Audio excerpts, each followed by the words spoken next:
Gandang tanghali. Kain tayo. From Jollibee. Yes. Ito ang manatamis. Ito ang chicken wings. Yes.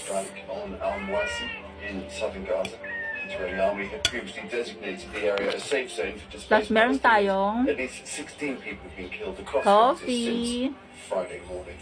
Coffee. More than 500,000 children have been vaccinated against polio this month in Gaza, with the initial phase of the UN immunization campaign coming to an end. Medical teams have been continuing their work despite constant harassment and threats from the Israeli army. There's more now from northern Gaza. The last day of vaccine that should never have been necessary.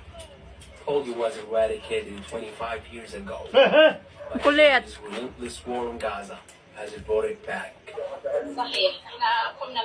We went throughout the dangers and the threats to help the children and to get our blessings from Allah Almighty. My message to the world is to move quickly and save the rest of the Palestinian children. Enough is enough. It's been a difficult job.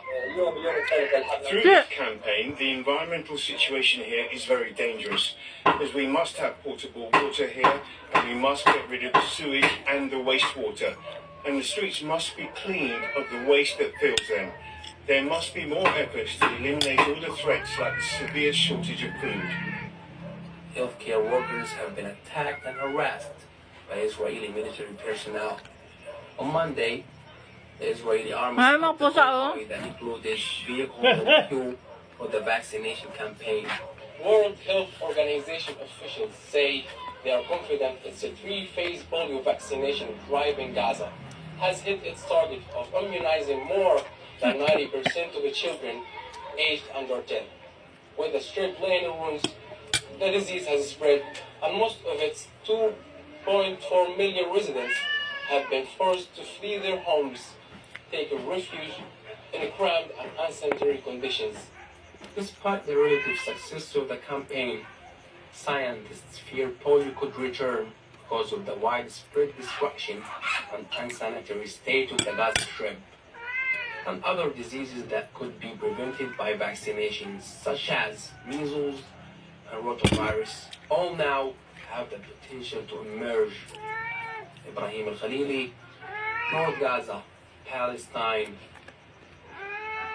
A military court in the Democratic Republic of Congo has sentenced 37 says was an attempted coup in May. 3 of them are US citizens. Webb was one. The suspects had to wait for hours to find out their fate.